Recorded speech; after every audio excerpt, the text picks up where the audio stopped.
Το ολοκαύτωμα της Βλαχέρνας αναλάμπων φάρος στις νεότερες γενιές. Δεν υπάρχει λέξη που να χωράει τόσο πόνο, μίσος, οδύνη και ευτελισμό της ανθρώπινης αξιοπρέπειας όσο η λέξη ολοκαύτωμα. Μια λέξη που εκφράζει τη μοίρα εκατομμυρίων ανθρώπων, σφραγισμένη με βασανιστήρια, εγκλισμούς, ξεριζωμούς, στερήσεις, τραγωδίες, ορφάνια και θάνατο. Από τα μεγαλύτερα εγκλήματα του Δευτέρου Παγκοσμίου Πολέμου υπήρξαν αναμφισβήτητα η εξολόθρευση ολόκληρων πληθυσμών και πολλές φορές η καταστροφή ή η λαιλασία χωριών. Ανάμεσα στο μεγάλο κατάλογο των ελληνικών χωριών που κάηκαν και των οποίων τα χιλιάδες θύματα σφαγιάστηκαν στο όνομα του φρικιαστικότερου παραλογισμού που γνώρισε η ανθρωπότητα, βρίσκεται η μαρτυρική Βλαχέρνα, που πλήρωσε βαρύ το τίμημα της τόλμης της να υπερασπιστεί την προσωπική της αξιοπρέπεια. Οι συνέπειες της αντίστασης ενάντια σε μια τέτοια εχθρική υπεροπλία ήταν από πριν φανερές. Αυτό όμως κάνει την πράξη αντίσταση στο μαρτυρικό χωριό τόσο σπουδαία, τόσο μεγαλειώδη, ικανή να εμπνεύσει και να διαμορφώσει τη συνείδηση όσων τη γνωρίσουν. Στην ασταμάτητη πορεία για κατάκτηση του κόσμου, η γερμανική υπερδύναμη συνάντησε τούτο το μικρό παραδοσιακό χωριό, χτισμένο στις παρυφές του Μενάλου. Ήταν 18 Ιουλίου 1944, όταν έφτασε στη Βλαχέρνα δύναμη των Γερμανών, που στο διάβα της έσπαιρνε τον όλεθρο και τη δυστυχία. Υπό τον ήχο πυροβολισμών και των κραυγών από την τραυματισμένη Κλειό, ξέφυγαν και οι τελευταίοι άμαχοι κάτοικοι για να βρουν καταφύγιο στο ελατοσκέπαστο δάσος. Το επόμενο πρωί, ενέδρα του Ελλάς εμπλέκεται σε σύντομη σύγκρουση με τους Γερμανούς, χωρίς σημαντικές απώλειες. Η πρόκληση αυτή ενάντια στον πανίσχυρο δυνάστη κατακτητή θεώρησαν ότι τους έδινε το δικαίωμα να αποφασίζουν και να ενεργούν χωρίς κανέναν φραγμό, να σκλαβώνουν, να σκοτώνουν, να βασανίζουν, να καίνε. Και φυσικά να μην έχουν το δικαίωμα αντίστασης οι Βλαχερναίοι και οι αντάρτες, αλλά και κάθε χωριό που δεν θέλει ξένος κατακτητής να μολύνει τα εδώ και χιλιάδες χρόνια ποτισμένα με αίμα χώματά τους. Τις επόμενες ώρες κατέφτασαν από το γειτονικό Λεβίδι μεγάλες δυνάμεις των Γερμανών, συνοδευόμενοι από ταγματασφαλίτες, κύκλωσαν τον υπεράσπιστο χωριό και επιδόθηκαν με μανία στον αφανισμό του, καίγοντας τα 180 νοικοκυριά του χωριού. Η περιγραφή του Χρήστου Κουτσούγερα που ακολουθεί είναι ανατριχιαστική. Όλοι οι Βλαχερναίοι είχαμε καταφύγει στο δασωμένο Μέναλο και από τις κορφές του βλέπαμε με κομμένη ανάσα τις σκηνές της φρίκης από την πυρπόληση των σπιτιών μας. Βλέπαμε τη Βλαχέρνα σαν σφαχτάρι ανυπεράσπιστο που το βάζει κάτω ο Μαγκελάρης και του μπήγει το μαχαίρι στο λαιμό. Τώρα το είδημα στο χωριό έγινε δύστιχο και εμείς μάρτυρες αυτής της βιβλικής καταστροφής. Βρεθήκαμε στην Καψόραχη, σε θέση που δεν μπορούσαμε να βλέπουμε το πάνω χωριό, από που άρχισαν να πυρπολούν τα σπίτια μας. Είδαμε όμως τα ντουμάνια του καπνού που σαν μαύρα σύννεφα σέρνονταν πρώτα στις πλαγιές και μετά σηκώνονταν στον ουρανό, γιατί από κάτω έρχονταν άλλα. Την άλλη μέρα, 20 Ιουλίου 1944, κατεβήκαμε να δούμε τι απέμεινε. Φτάνοντας στο χωριό, ένιωθες πως έμπαινες σε νεκροταφείο.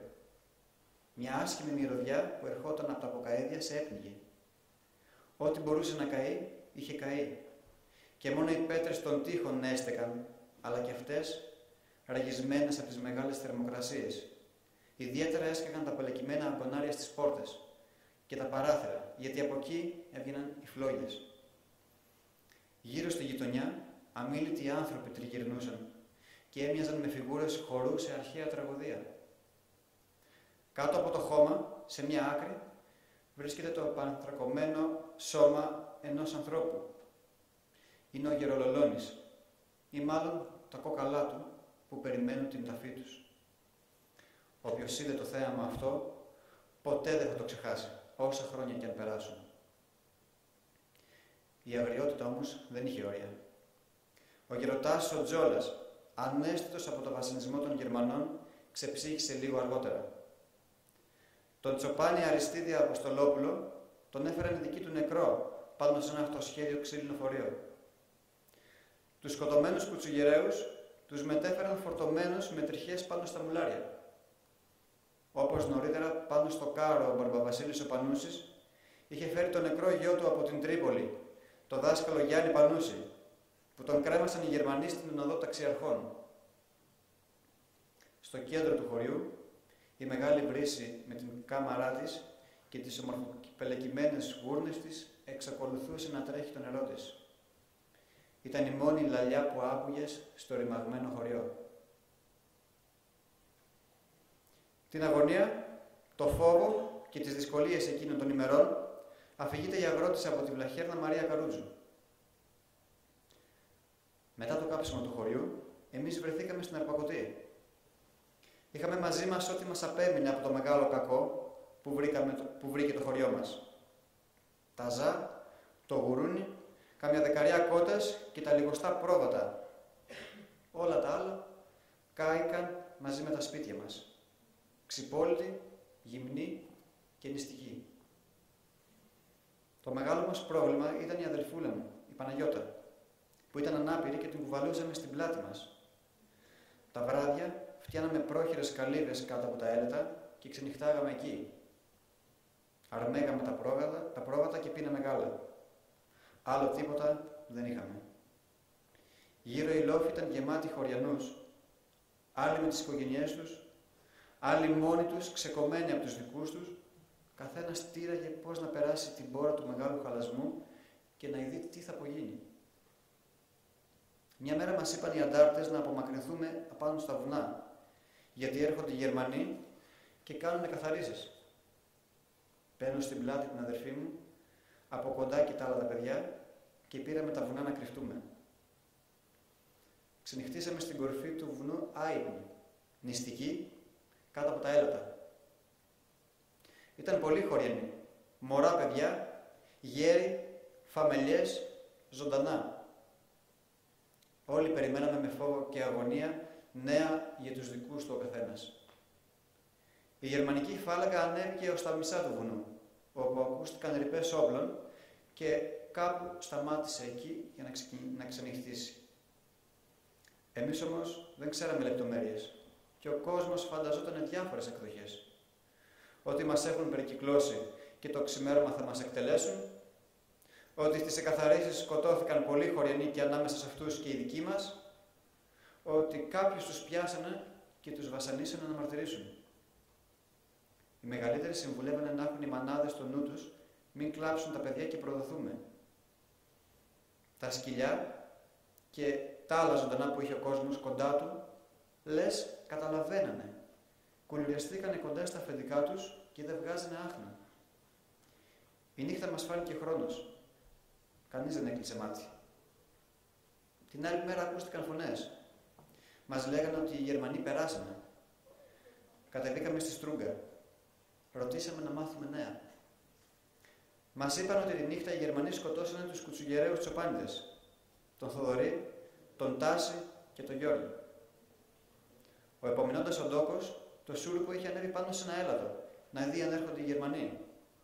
Ανάδευε πάνω στο δέντρο για κάμποση ώρα και σε κάποια στιγμή είδε έναν Γερμανό στρατιώτη που πήγε να φυλάξει σκοπιά κάτω από το έλατο. Ευτυχώς με το σούρουπο ο σκοπός δεν το κατάλαβε. Ο επαμεινώντας έμεινε ακίνητος και αφού μετά από λίγο συνήλθε, του κόψε και δέθηκε με τη λωρίδα του από τον κορμό του δέντρου και ξενύχτησε. Το πρωί ο σκοπός είχε φύγει. Αυτό λοιπόν το πολύτιμο αγαθό τους δεν το λογάριασαν μπροστά στον αγώνα για την πατρίδα και την ελευθερία και έκαναν αυτό που έκαναν όλα τα αδούλωτα και με ελεύθερο πνεύμα χωριά της πατρίδας μας. Αυτό που έκαναν οι Καλαβρετινοί, οι Καντανιώτες, οι κάτοικοι του Χορτιάτη, του Κομμένου, του Διστόμου και των άλλων μαρτυρικών τόπων. 14 ήταν τα ανθρώπινα θύματα της Βλαχέρνας σε τούτο το βωμό της θυσίας. Η τρομερή αυτή καταστροφή θα κυριεύσει για πάντα τη συνείδηση και την ψυχή των κατοίκων, που καθόλου δεν δίστασαν στη σκέψη να επιλέξουν αν θα πρέπει τα σκλαβωμένα χωριά να αντιστέκονται και να πολεμούν ή να σκύβουν το κεφάλι και να επιτρέπουν στον κατακτητή να καταπατά κάθε είδους ελευθερία. Για μας, την καλύτερη απάντηση έδωσε εκείνη ακριβώς τη δύσκολη στιγμή ο Γεροτρίφωνας Κατσούλης. Την έδωσε ακριβώς εκεί που έπρεπε, στους Γερμανούς στρατιώτες και στους δοσύλλογους που ακολουθούσαν και πρωτοστάτησαν στην εξολόθρευση του χωριού.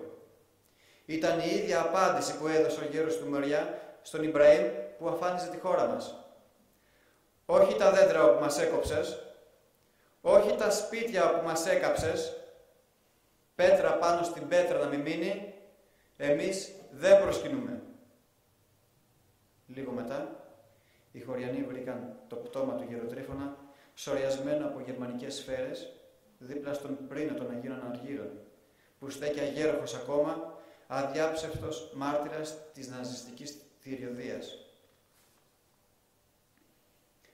Μέσα σε τέτοια δυστυχία και κάτω από το ασήκωτο βάρος τέτοιας καταστροφής γεννιούνται συνήθως τα σπουδαιότερα ιδανικά και οι μεγαλύτεροι των ηρώων. 2 μέρες μετά, ένας λόγος γενναίων αναταρτών με καπετάνιο τον Γιώργο Κοδέλα ήρθε να αποδείξει μέσα στις τάχτες και στα αποκαΐδια του βαριά πληγωμένου χωριού ότι η τιμωρία με ολοκληρωτική καταστροφή της Βλαχέρνας δεν ήταν αρκετή για να υποτάξει και να συμμορφώσει τους Βλαχερναίους. Στήθηκε ενέδρα σε μηχανοκίνητη φάλαγγα γερμανικών οχημάτων στο ίδιο σημείο, στην είσοδο του χωριού, και ακολούθησε σκληρή μάχη. Με θυμό και με οργή στη σκέψη του κατεστραμμένου χωριού και της δολοφονίας των άμαχων Βλαχερναίων, οι αντάρτες πολέμησαν με σθένος για το δικαίωμά τους να υπερασπιστούν τη λαβωμένη πατρίδα τους. Οι πανίσχυροι Γερμανοί κεραυνοβολήθηκαν. Σαστισμένοι προσπαθούσαν να οργανωθούν για να αντιδράσουν. Όμως τα οπλισμένα με δικαιοσύνη πολυβόλα των ανταρτών συνέτριψαν ολοκληρωτικά τη γερμανική δύναμη των 50 αντρών. Ήρθαν, μας ρήμαξαν και έμειναν για πάντα εκεί. Σεμνή στέκεται η μαρτυρική Βλαχέρνα δίπλα στους άλλους μαρτυρικούς τόπους για τις θυσίες τους και τον αγώνα τους. Η φρίκη της καταστροφής της Βλαχέρνας σημάδεψε διαβίου όλους τους επιζήσαντες και χάραξε για πάντα τη φυσιογνωμία αυτού του τόπου. Η μαρτυρική Βλαχέρνα αποτελεί έναν αναλάβοντα φάρο για τις νεότερες γενιές που αντιστάθηκε και επέζησε για να φωτίσει τις σκοτεινές πλευρές της ιστορίας και να καθοδηγεί τη συνείδηση των ανθρώπων που θα διαφυλάξουν τα ανθρώπινα δικαιώματα στο εθνικό και ευρωπαϊκό περιβάλλον. Ευχαριστώ.